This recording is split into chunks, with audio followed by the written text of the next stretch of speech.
Hello, hello. Welcome back. It's time for Leading Women in Tech. I'm your host, Toni Collis, and today I have a treat for you. Today I am joined by Cheryl Johnson. Cheryl is an extraordinary executive who has found her success because she is different, her magic in her misfit, as she refers to it. Today, she is Chief Product and Technology Officer at Betterworks, a company where she has found her feet because it is all about making work better. But she has had an extraordinary career, and that is what we're talking about today. Having started out as a chemical engineer, then moving to technology, she moved around. And in her own words, she struggled. She struggled early on in her career. She's lasted 1 to 2 years before tending to crash and burn in her 20s. She does refer to grit and hustle, which I'm not a huge fan of, but I think many of us who have done great things have experienced grit and hustle. Grit is important. Hustle, I have more of an issue with. But for her, it served her to get her through that period, and she didn't give up, because what then happened, as you'll hear, is how much she learned. Her story is the point of today's podcast, so I'm not going to ruin it for you. But I want you to hear how she is different, and her difference is what makes her extraordinary. And so if you have ever felt that you don't fit in, that you don't look like those around you, I want you to hear today's story and realize part of why you're an extraordinary leader is because you're different. There aren't actually that many people like the stereotypical role model of leaders that we see touted about. They're just the noisy ones, the ones that get media attention. What makes you different is also what's going to make you successful, because companies need to differentiate. All right, without further ado, let's bring Cheryl onto the show.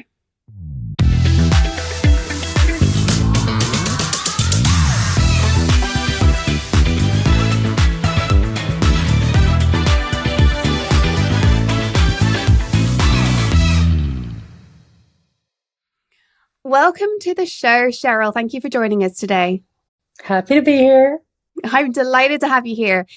I'm particularly delighted to talk to you about being a misfit. But before we talk about being a misfit, can you share with us your journey so far, why you have got to the position you are in today as a Chief Product and Technology Officer, the highlights, the lowlights you've had along the way?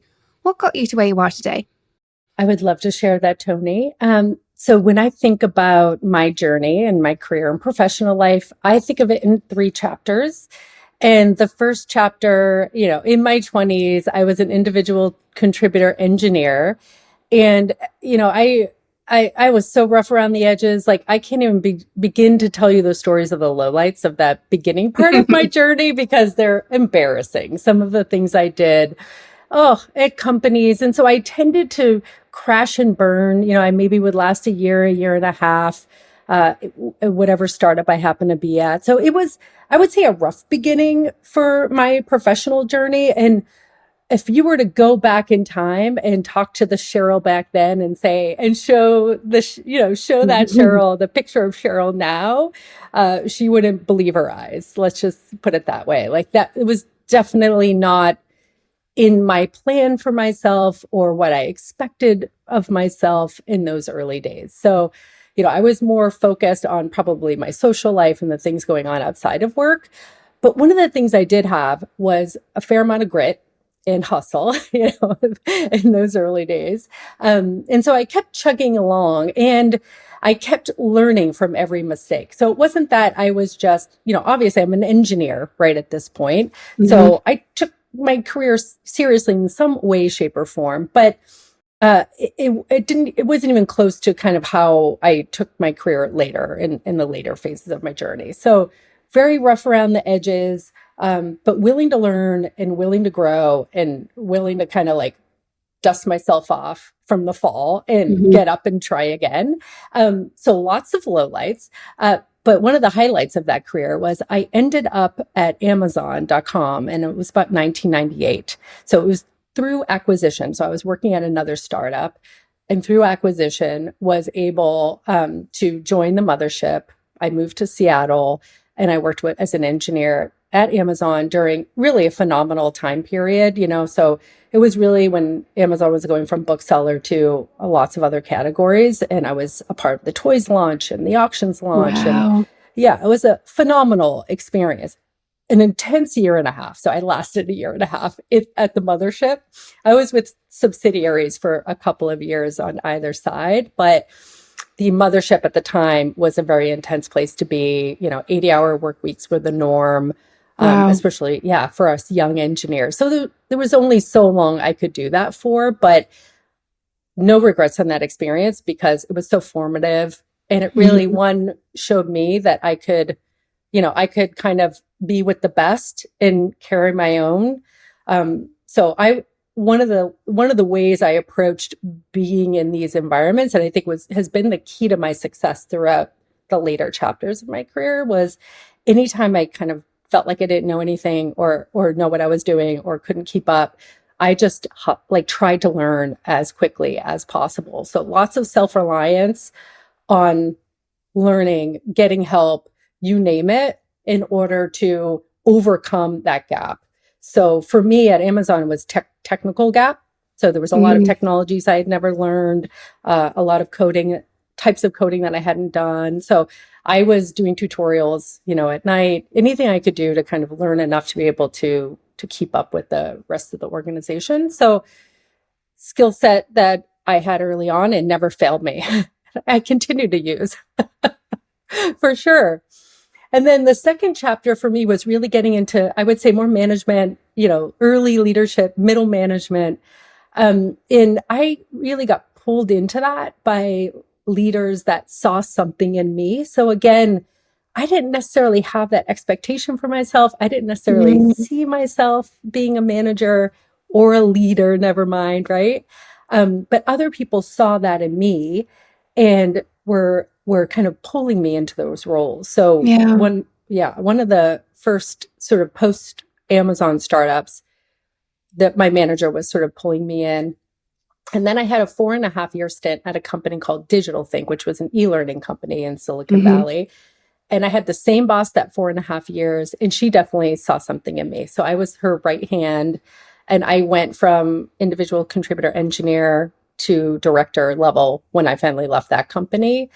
And, definitely with the support of this manager that I had. And then after Digital Think, I went on to Salesforce. And that was really where I kind of transitioned from that second chapter to the third, which was really getting more into leadership and the C-suite. So I was at Salesforce for 13 years, started again as a lead engineer. So I actually so when I left Digital Think as a director, I joined Salesforce as a lead engineer. Wow. And I would get a lot, right? Like I took a few steps back, right? And I would get a lot of questions from people, at the time and a little bit after, like, wow, why did you do that? A lot of people couldn't even imagine taking a step back when they moved to another company. But I was going from big fish in a small pond to, maybe I'm going to be a smaller fish, but I had a sense, it was early days for Salesforce, but I had a sense that this company was going somewhere and I wanted to be on that ride. And so I was willing to take a few steps back, just believing that if that company were to grow and I were a part of that growth, that opportunities would become, available to me. So that is definitely what manifested. I mean, that 13 years I was there went from a few hundred people to about 35,000 people. Now I think it's like 80,000 or 100,000, but we're talking like phenomenal growth every step of the way. And so I came in as a lead. I think within 6 months, I was a manager. Within a year, I was a director, and it was just a promotion every year from then on. And so much of what I learned about myself as a leader, about leadership in general, was just through that experience. A high growth environment like that just demands the best of us. Like you're either going to show up as the best as you possibly can or not, I think that is so powerful because I think these people either thrive in that environment or they fall.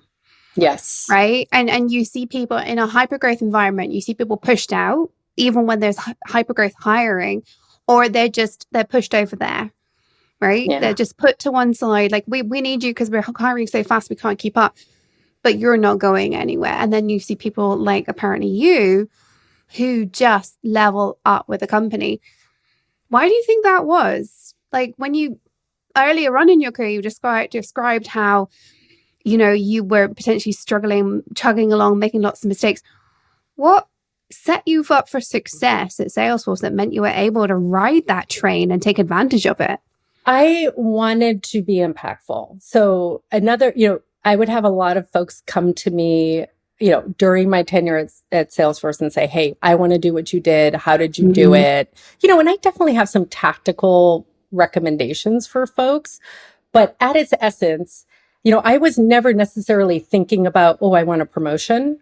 I was just trying to be as impactful as I possibly could be, in this company. So what was interesting was, as someone, and getting back to the story of misfits, right? As someone who always felt a bit of a misfit in corporate environments, this was the one place where I felt like I could truly show up as authentically me. Now, yes, a more refined version of me than in my 20s, a bit more mature. That's fine. But still really just showing up as authentically me. And it worked. I didn't have to put on a mask for this company. I didn't have to dress a certain way that maybe was going to fit in with the company culture, because that just wasn't important at Salesforce in the early days.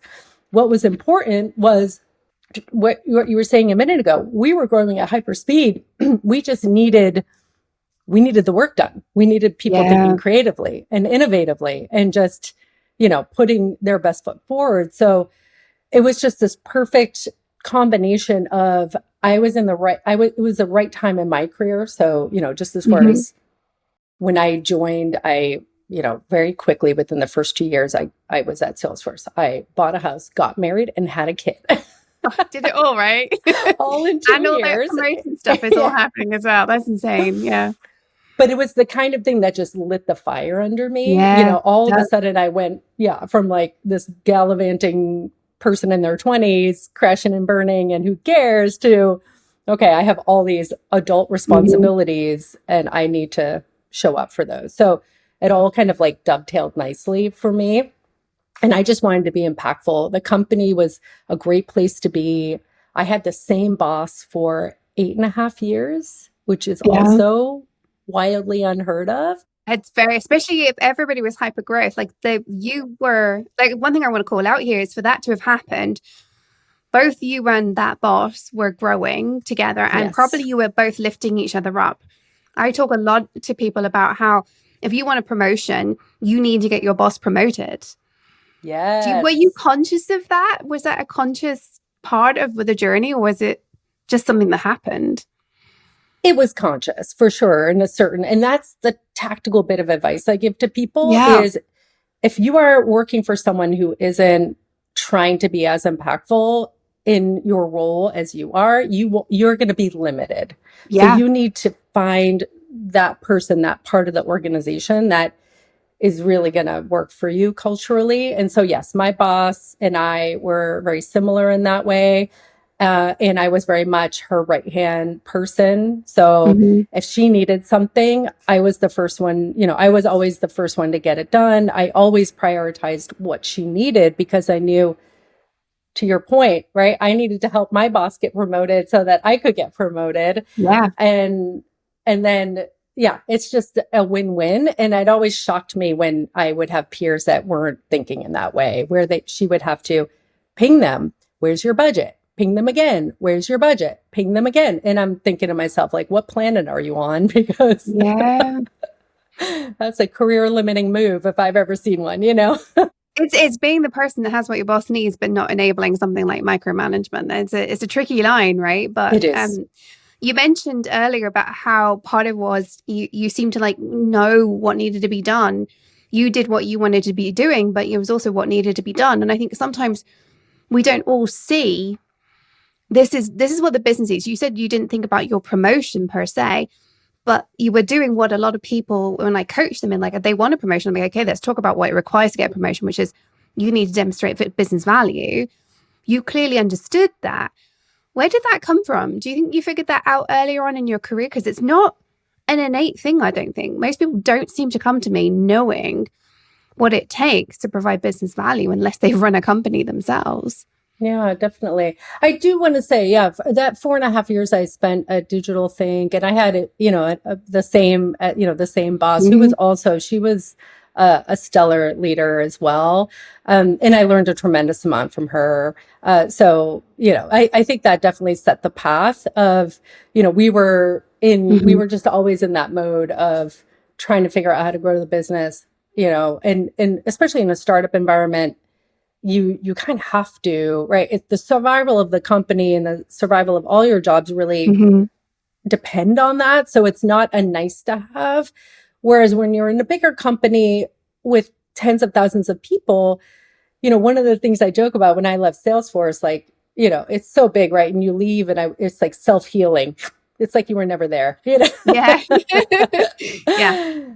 And it's just the way it is when there's tens of thousands of people. Even a leader, even a senior vice president or an EVP is, it's such a machine at that point that yes, you bring value and what you do at the company matters, but there's just so much there that buffers against any one Hmm. individual. Whereas when you're at a startup, everything you do, every decision you make really, really matters in the survival of the company and whether you're going to pull it off or not.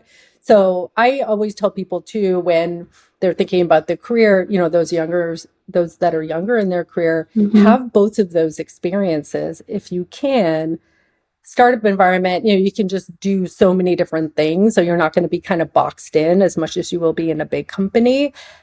So that's great. But you not ever experiencing a big company and especially hyper growth, you're missing out on what it takes to Yeah. become that machine. Like you see what true excellence looks like when you're in a hyper growth company like I was at Salesforce. Like I've seen excellence in every function. Then of course you go back into startup world and sometimes it can be a little bit jarring, because Yeah. it's not quite the same, but that's okay. Everyone, you got to meet people where they are and help them grow as well. So I do think it was in part the leaders that I worked for, the environments I was in, but I have a little bit of this, innate, it's so funny. I just took my daughter and her boyfriend to see Inside Out 2 last night. And I don't know if you've seen that, but I've not yet. No. there's a period of time where Riley is controlled by anxiety. and and the story was told so well and it was so on point that I was like, oh yeah, that's me. And anxiety's running around and planning this and scheming this and strategizing Yeah. this and doing this. And that was kind of me. I've since recovered a bit from that. And I've learned how to, settle down Hmm. the anxiety and allow for joy and other emotions. But especially during that phase in my career when I was, a new mom, sole breadwinner at this hypergrowth startup, it was constant like Yeah. do checklist, do this, do that. So I think there was just an innate thing there in me, driven by anxiety and fear. So it took a lot of work. And one of the lowlights of my time there, that I do talk about openly because I think it's important to do so, it was probably about 8.5 years in.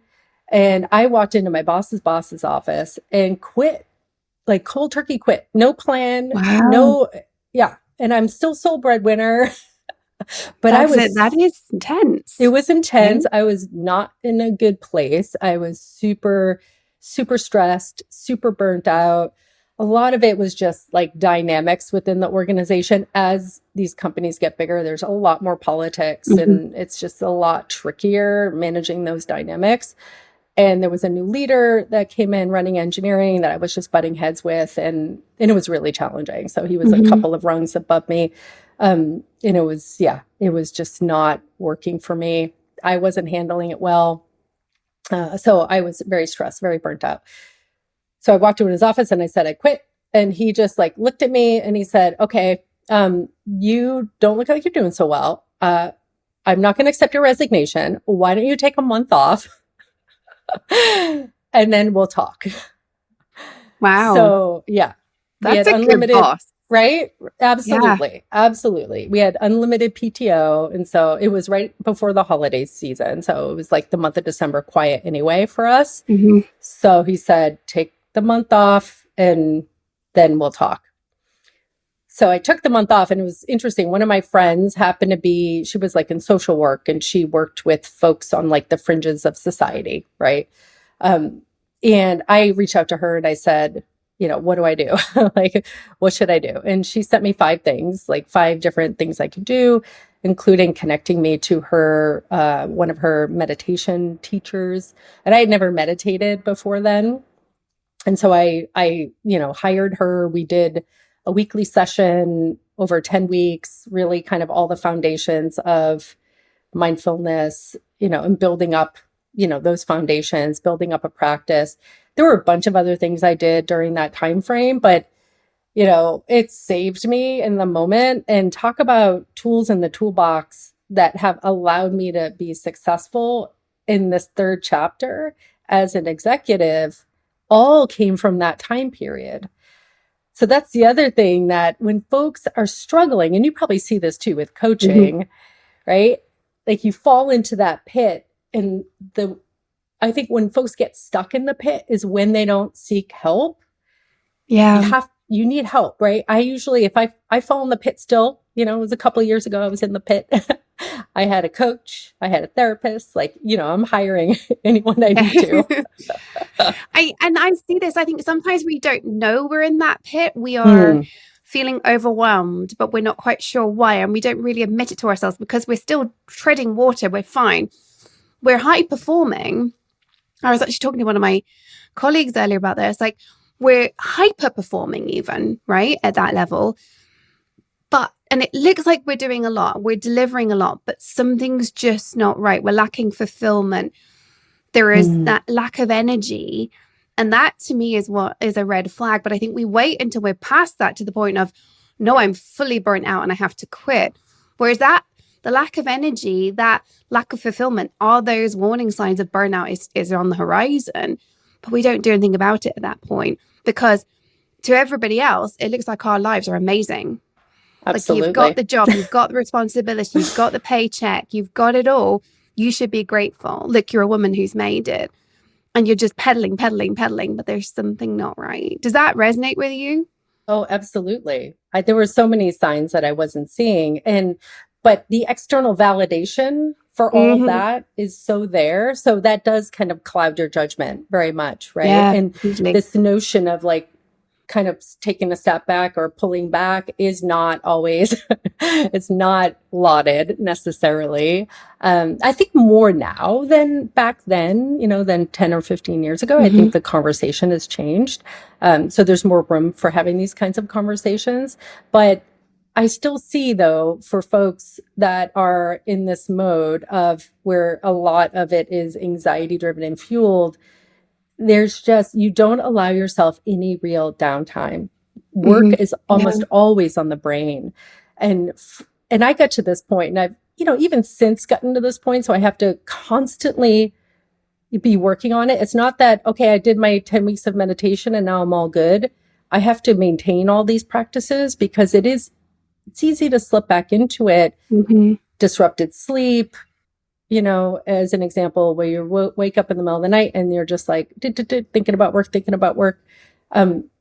And I see people, and I tell folks that come to me with that kind of challenge, and I tell myself, I'm not necessarily getting paid to think about work 24/7. But we do think about work 24/7. I think it's part of being. We can. I would say this whole thing that we can just somehow switch it off.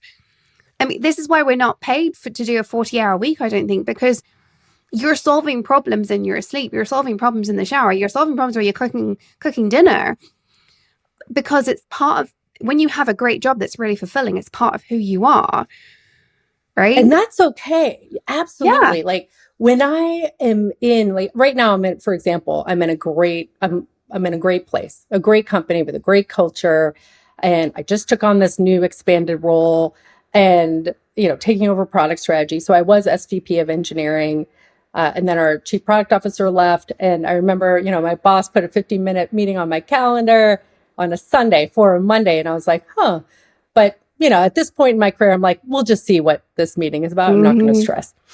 And then he gave me the news, which of course I was sad about, enjoyed working with this individual. But then he said, we're thinking about you kind of owning it all. What do you think? Do you want to sleep on it? I was like, no, I don't want to sleep on it. This is awesome. Of course. And so the way I describe it is anytime I start something new, I go into like beast mode. But for me, that is it's fun. I give it a lot of energy and a lot of creativity. That's different than when you're in a stressful situation where it's like you have a problem employer, or you're worried about your job, or someone's trying to undermine you, or like those kinds of experiences. And they're kind of like a poison in your life and sucking the joy out of your life, or sucking the sleep out of your life. Like that's unacceptable. So how do we handle those experiences? But if you have a new challenge and you're excited and you're having fun and you're just like, I love going on a run to figure out work stuff, or going on a bike ride. These sorts of activities sort of get me thinking creatively. And I have no problem with doing that anytime, including on the weekend, whenever it happens. And it's fun. Right. So but those are very different things. And I think going back to that low point for me at Salesforce, it was that kind of stress and that anxiety that really had me in a downward spiral. So I kind of started to learn what that downward spiral started to feel like, so I could see it coming and then know, okay, time to bolster, right? Time to get help, time to make sure I'm dialed into my practices, because it has since happened at other startups that I've been at for whatever reason, maybe a dynamic with a colleague, or it happens, right? And so you just have to be able to see it like, that's always for me, the visual is like the downward spiral. I'm getting sucked in. I want to be in that upward spiral, like where I'm at right now, where I'm just feeling this creativity and energy, and it's, really engaging. I just got off of a break over the July 4th, and I'm excited to get back into it and, dig into everything. So that's a very different kind of feel. But and then, to kind of wrap up on the overall career journey story, since then I've been in executive roles, reporting into a CEO, part of the C-suite. Love it. I just love this phase of my career. I do think that everything I've learned in the past, all those experiences, and my innate sense of, how am I going to figure this out? Right. It's like I'm made for it. I just really, really enjoy the nature of the role, strategizing, propelling into the future. That was something that I got really good at Salesforce, because we had a long range plan that was a 10-year long range plan that had a pretty good level of accuracy, because we were at that point in the company, right, where it was such a machine. So you could project out, okay, in 10 years, we're going to be X employees. Okay, now what does that mean for today? What do I need to be doing, thinking about in order to set the stage? One of the things that you see folks, the trap that they get caught in, especially in these hypergrowth environments, is not thinking big enough. So that's one thing. And on the other side is sometimes you have to also understand when you're not, like when you're more in a startup mode where the future is uncertain, strategy is a little bit like you have to plant the seed. So you don't want to go too heavy, right? You have to retain the nimble nature, being in a startup, be willing to pivot, whatever it's going to take. But I'm always thinking of, okay, then we need to be able to, so how do I plant the seeds, right? For having the kind of organization that's going to be able to support hypergrowth, should we get to the hypergrowth stage. A lot of the time, this is about, I think, anticipating with it in a startup. I think the mistake I see in startups is either pivoting too fast because of shiny objects, but I often think that's caused by the other problem, which is they're not anticipating things. Shiny objects make us pivot because we haven't anticipated them and we haven't thought them through well enough. Yeah. And when you don't have that concrete route ahead that you get in a very, a more mature organization, it is about being able to anticipate things. You don't know which one's going to come to pass, but like these 5 things are likely. We don't know which one it's going to be. What would I do in each of those situations? I don't think enough of us slow down enough in the startup environment to pace that out. We just think, I'll figure that out tomorrow. They don't slow. I always think the biggest problem with startups is this obsession with go, go, go. And actually the leaders need to slow. The rest of the team needs to go, but the leaders need to slow down and think, and they don't. They just go as well. Anyway, I want to talk about misfits because that's the big thing for me, that when we first met, I was like, wait, hold on. You approach this differently from pretty much any other leader I've come across. You shout from the rooftops that you were a misfit. You embrace it. You think that's part of your success. Tell me why. Tell me why you're a misfit and why it's made you successful. It's interesting. So one of the things, and this is a fine line to balance, but one of the skills I developed was because I would often be in environments where I did not fit in. So, I studied chemical engineering in college. I was one of very few women, as an example. And then I got into tech, eventually also very male dominated. And even outside of that, when you get into Silicon Valley as well, there's a certain kind of pedigree within the leadership ranks. You see a lot of Stanford MBAs and a lot of Harvard. There's a certain sort of pedigree, like people are kind of prepared for this, right? To run companies, to run global companies, to run countries. I definitely didn't come from that background whatsoever, which is fine and great. So I was used to kind of being in places where I didn't quite fit in. And like I said, in those early years, often just in a way that was rejected, right? Because I was saying and doing things that were really inappropriate. I was rough around the edges. Like I threatened bodily harm on a coworker in one of the first places I worked. Wow. Yeah. It was embarrassing. Yeah. One of the VPs was like, if that happens again, I'm going to call the police. Like, oh, serious mess up. But I was rough around the edges, and I could have definitely gone down a path in my life that was not going to be a good path. So somehow I think I ended up making it work. But you name it, whether it was just little Cheryl showing up in corporate environments inappropriately, or, today's Cheryl showing up in executive circles and, I know, okay, I don't play golf. I don't, yeah. There's a lot of kind of ways of showing up that I just haven't had in my life. And I just choose intentionally not to kind of embrace. It's not what I want for myself in my life. And that's fine. Everyone to each his own.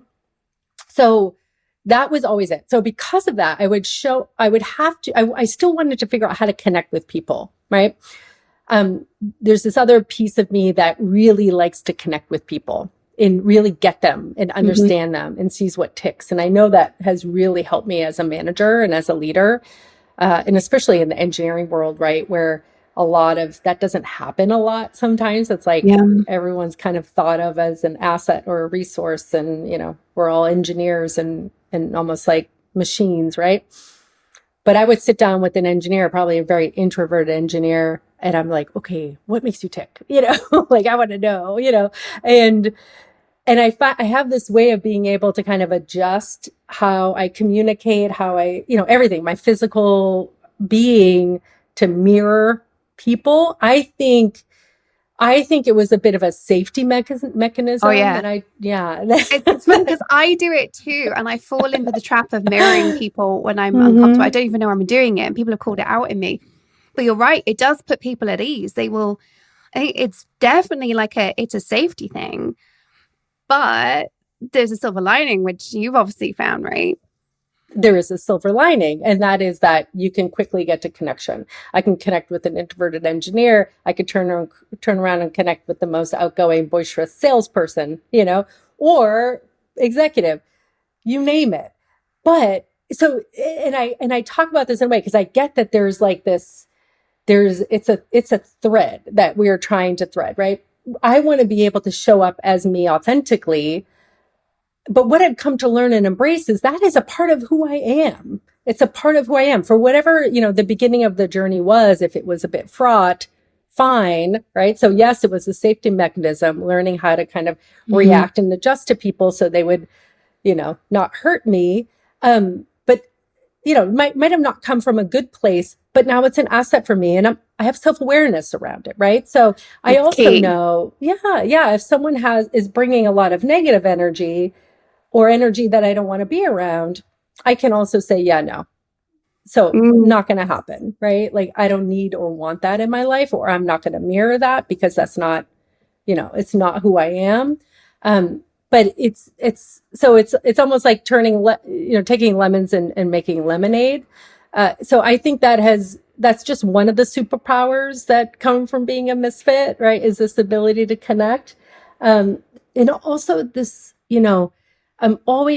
I've been doing this for a really long time, right? So 25, 30 years, I still approach every new problem, every new challenge, just with like a beginner's mind, a ton of humility. I don't know everything. Technology is changing and evolving always. So you can all the never time. rest on any laurels, right? But not only from a tech standpoint. So yes, Gen AI comes on the scene and it's like, woo, I'm like just trying to inhale as much information as I can about it. But you name it, when it comes to the generations, so how the younger generations are changing how we show up at work, the nature of work. Maybe it's also, I have a teenage daughter, so I learn a lot from her about just how different they are than we are. I always find it so amusing. But I'm willing to learn from just every moment.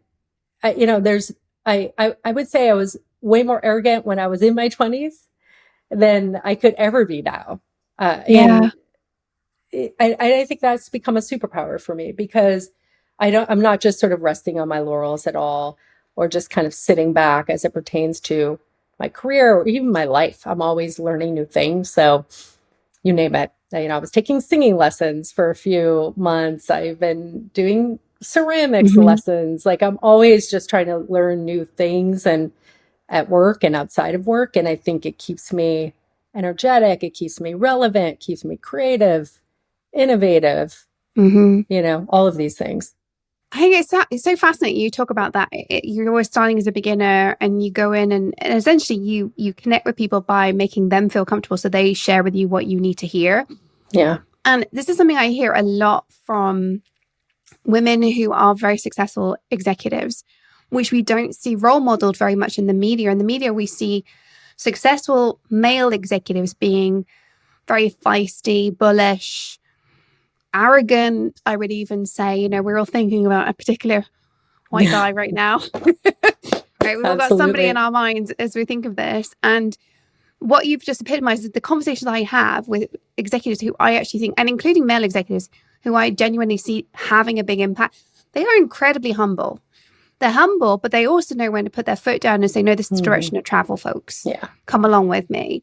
But that absolutely. humility is not something we see role modeled very much because it's done quietly by great executives. They don't need to make a fuss of it. The ones who make a fuss are not humble, and they're the ones that get the attention.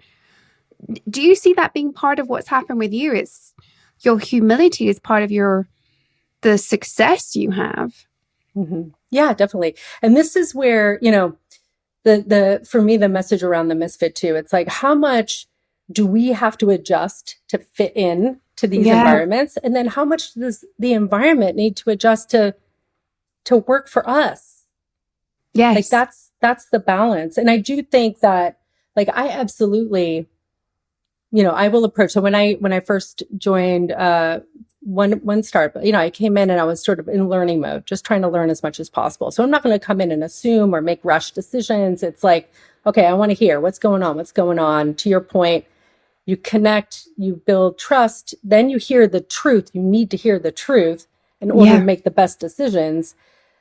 And then when it comes time, and I remember just in one of the moments where I realized that the team I had taken over and I was leading had been talking about the same like architectural decision for a long, long time. So and I hadn't quite realized that, we were sort of talking about it when I joined, but when I found some documentation that had gone back quite some time, and I said, okay, yeah, we're done. It's like, we're done. We've talked about this enough. We need to make a decision and we need to go. So when the Hmm. time comes, like I will absolutely put my foot down and lead. Well, it's all leadership, but you have to know, what does the organization need from you at any point in time? There's no one approach that's going to work, because for sure, if you are too, if you spend too much time just sort of listening and not leaning in a little bit on the decision-making front, you're not leading your team to a successful place. So you absolutely at some point need to do that. I think about those kinds of things a lot. Am I the leader that I need to be for this moment, for this team? And I need to know, I need to have all the tools in my toolbox so that I can pull out the one that I need at the moment. That was definitely something I learned at Salesforce in that 13 years. Because like I said, hyper growth, we needed to attract and retain talent. It was our number one goal as leaders, especially in engineering, because we were just growing like gangbusters. So how do we do that? And how do we show up in the best ways we can as leaders? There were lots of like training opportunities, like every class that was offered, I took. We had, that kind of educational reimbursement. I used it every year. I would go take classes at Haas School of Business. And so I would tell people too, if they come to me like, well, what are you doing? How are you supporting yourself in your growth? You need to be thinking about that. Not a lot of folks would take advantage of those opportunities, at the companies they have. Because maybe they kind of come in thinking, oh, I know what I'm doing. I got this, and that's great. Except, there's always more stuff to learn. There's always more, always more. Right? Yeah. So what I really hear from you is, I'm just going back to the comment about, you don't play golf. Your success, rather than, I think sometimes we focus on our success being in spite of how we don't fit in. Yeah. Your success in your mind is because of how you don't fit in. It's the fact that you are a misfit, the fact that you operate differently, the fact that you think differently is the source of your success. Is that a fair summary of how you feel about your situation today? Definitely. And as I was saying, I think, and you were saying as well, right? We see leadership modeled in a very kind of narrow way, a sort of Hollywood way, if you will. And that's what's, it's almost everything in life. There's like the slice of it you see in movies, but and then the reality of it is always very different. So, part of it is I realized at some point along the way that I needed to shift how I was showing up, because I was just sort of mimicking the behaviors of the acceptable kind of alpha leadership culture, which wasn't doing the rest of the organization, the others that don't fit that dynamic. And it's not just women. There are plenty of men that don't fit that dynamic. And when I was thinking about this, it was about in 2020, I was interviewing people around their experiences as misfits. I put a call out to like my Facebook and LinkedIn network, and a bunch of people raised their hand and talked to me about it. And it could be, maybe their ethnicity, they didn't see themselves mirrored in the leadership. One of my colleagues recently talked about the rainbow ceiling. You don't see a lot of open LGBTQI folk in the C-suite. So you name it. There's a lot of different ways of showing up in life that are missing from the picture. And that was something that really struck a chord. So with that time that I told you about, when I had gone in and like quit, right? I had also at that time, a couple months before, applied for a role. It was a senior vice president of technology and products role at Salesforce. And when I looked at the job requirements, I had like 50% of them. That was also right when the Lean In book came out, right? So I had gotten the message was like, oh, okay, women don't apply for those roles, men do. So I said to myself, all right, I'm going to apply. I applied for it. I did not have any, I didn't think I was going to get it. It was a very popular role. But I was doing the interviews. So all the while going through the stress and burnout phase, I was still like chugging along doing the interviews. And then I did the quitting thing. I took the month off. About 2 weeks through my time off, I found out I was one of 2 finalists for the role. Wow. Yeah. And imagine, like, maybe if I had actually quit, I might not have been considered, right? Because they were looking for someone internal. I mean, maybe, but who knows? So that was kind of a huge moment for me. And and I never forget that. Like I definitely leaned in, you know, in applying for that role. And I remember, you know, I got it. And one of the first things I had to do was show up at an offsite in Vegas and present what, you know, our, like a year plan. It was the V2 mom. If you know Salesforce, you know about V2 moms. But I had to have a V2 mom for my organization ready, like as soon as I walk in the door, you know. So talk about being in over my skis. I was, but I do what Cheryl does, which is like, ooh, gotta hustle, what am I gonna do? So I reached out to the folks who were going to be working for me. There were like 2 leaders. And I said, I got to pull together this V2 mom. I need your help. Let's go. And of course they showed up and, you know, did great. So I managed to get them both promoted to like VP roles at some point. And, you know, so it's definitely a 2-way street, right? Mm-hmm. But I managed to pull it together, show up, present, did a fine job. And that's just something I just keep rinsing and repeating on, right? Like I love taking on a new challenge that scares the heck out of me. And I just go into beast mode, as I said, and try to crush it. And it's fun and it works. And then, you know, I can be a role model too for others in the organization who know that, you know, it doesn't necessarily come natural, you know, for me to kind of be in these circles, but here I am and I'm doing it. And you can too, if you so choose, right? And that's the key thing I want everybody to hear. You don't have to be like all the others out there. That you are unique. I mean, one thing I hear me say at the end of the episode, I always celebrate our uniqueness every episode, because this is why we are good at our job, is because we're different, because we're unique, because we have a different lived experience. And if you show up that way, other people are going to respect it. We are done with the standard male, white male role model of leadership, which actually majority of good leaders, white male leaders, aren't actually like that. They're just the visible ones. I do want to move on to the quickfire round before we run out of time today. So you ready for this? Mm-hmm. Okay, let's start off with my favorite question of all time. What is the worst piece of advice you've ever been given? When I remember very distinctly, it was so funny. I worked at, I'll be quick with this, but I worked at a hair salon. My mom's a hairdresser. So in high school, I was working at a hair salon. I was shampooing someone's hair. And I was planning on studying chemical engineering at Rensselaer Polytech in upstate New York. So I think one of the hardest engineering schools and one of the hardest majors you could do. Mm-hmm. And a lot of the responses I would get would be like, whoa, you sure you want to do that? You know? There was just a lot of that. And I get different flavors of that throughout my career, but, you know, so I think when I underestimated myself, it was probably a little bit of having that mirrored back to me, right?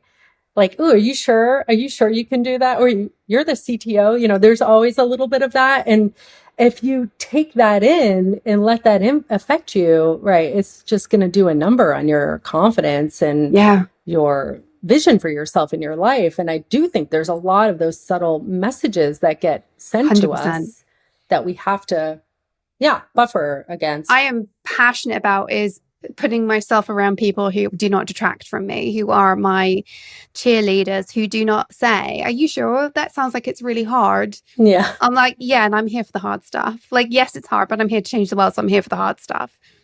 And we have I think we all have to remove that negative voice, because we have enough of that inside us. We don't need anybody else to give it to us as well, is my view. Like, you have enough of the negativity. You don't need anybody else to add to it. Absolutely. Okay, so what is the best piece of advice you've ever been given? You know, there's so much great advice I've gotten throughout my career. It was an HR business partner at Salesforce who was a part of my circle when I was going from senior director to VP. Mm-hmm. It took 3 promotion rounds for my promotion to get approved. Wow. Yeah, it was painful. And part of it was like, it was a few of us that were the first group in that cohort to get the promotion. So it was just the general, like, they were being hard. And then I felt like after the handful of us got the VP promo, then the floodgates opened, is the way I like to think about it. But every step of the way, I was getting like some pretty harsh feedback from, you know, peers and stuff. And obviously hard to take, but really important for growth. But one of the things she talked about was like basically everything you do to get to that point in your career to like senior director, none of it, like you need to throw it all away. You do. You absolutely do. What gets you to, I would say this at every single level, Yes. what gets you to, but particularly the step from anything with director in the title to anything VP in the title is such a step change in the way you operate. Throw it all out. I love that. That is such a good piece of advice. Throw it away. Just get rid of it. Throw it away. Get rid of it. Absolutely. But hard for people to hear. They hold on to it sometimes, you know? I know, right? Well, it worked. It got me here. I have to, that rescue won't go any further. It will hold you back, in fact. I've seen people step down because they've carried on and it's malfunctioned. It doesn't work. It's not just that it won't get any further. Sometimes it can really cause problems. What is the last book you read or listened to, and would you recommend it? I haven't finished it. I'm in the middle, but I'm really enjoying it. It's called The New Happy. And I'm reading it in part because it was written by a former coworker of mine. And I'm really proud of what she's done. And I definitely am. Her name is Stephanie Harrison, but I'm so aligned with her philosophy and what she's sharing out in the world. And I would say it was a very much a decision I had made along my journey of realizing that like what we considered to kind of old measures of success and all of that really, you know, were leaving me feeling pretty hollow and unfulfilled, and just taking a 180 away from that. Like I was on the path of just like more and more, you know, more promos, more money, more this, more that, and realizing that it was just not working for me. And I love what she's doing, and she's striking out on her own. And I just, you know, I love the message, right? So I thankfully have been able to get to that place in my life of where I can still be very motivated and trying to be very impactful, but it all comes from this internal, like, I want to love what I'm doing and be a positive impact, but it's not about like these trappings or being able to kind of show that I'm successful. Like I really just don't care anymore, you know, and it's a wonderful place to be. It's such a great place to be because you can just kind of show up in a way that feels so authentic, and it just makes work fun in a way that it didn't always used to be for me. I think making work fun is magic. It is. There is magic there. Magic keeps coming up today. How can people find out more about you, connect with you, find out what you do? Because this has been a great conversation. I'm sure there are going to be people who want to stalk you online, if nothing else, in the healthy way rather than the slightly disturbing way. Definitely. I am on LinkedIn, of course, and I go by 2 names. I just changed back to my maiden name. So Cheryl Johnson, but I also have Cheryl Poro out there in the world. And I still have CherylPoro.com out there in the world. So I do a little bit of coaching on the side, which I continue to do mostly just through word of mouth because my full-time gig keeps me pretty occupied, but I do enjoy helping folks. And, you know, one of the coaches I'm working with right now is at that point, right, with the director level and is struggling. And I don't want to see her. I want to see her, you know, get through it. So I'm excited to work with her. But yeah, I'm in those places for sure. And, you know, definitely doing a lot. What I love about sort of ending up at Betterworks, it just feels like really full circle for me because I've been able to kind of align my operational role with like my personal passion because, you know, the tagline for Betterworks is make work better. And I've always been really passionate about that. We spend so much time at work, thinking about work with our coworkers. It should be like amazing. And it doesn't have to suck, you know? And I feel lucky to be at a company that one is working to make that happen for others, but also truly lives by those values internally. You know, we have a stellar CEO, and so he sets the tone. You know, definitely one of those leaders who is just humble and wonderful, and it's a beautiful place to be. So, you know, you can also see me talking a lot about Betterworks and what we're up to.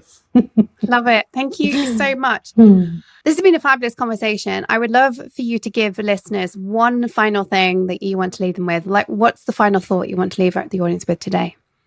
There really is, if we can, I'm coming back to the inside out too, right? And it's so funny. It was such a perfect film to see, and so I do recommend it, not just for kids, definitely good for adults. But it's so much about just accepting the truth of who we are, the good, the bad, the ugly, that what we might consider shameful, and knowing that is what makes us unique. It makes us who we are, and none of it is in and of itself bad, right? Who we are. Yeah, I've done things that I wish I could go back and undo them, but that's okay. It is what it is. And now I just know better and I know not to do those things. And that's how we grow and evolve. And so how do we all just embrace that mess of who we are so that we can find the magic in our, in each magic of us in as the misfits. Yeah. I love it. Well, thank you so much today. And I hope everybody that's listening is feeling inspired to embrace the things about them. They're a little bit different. They're a misfitness, the magic in being a misfit, because that is what makes every one of us unique. And that is where our power comes from.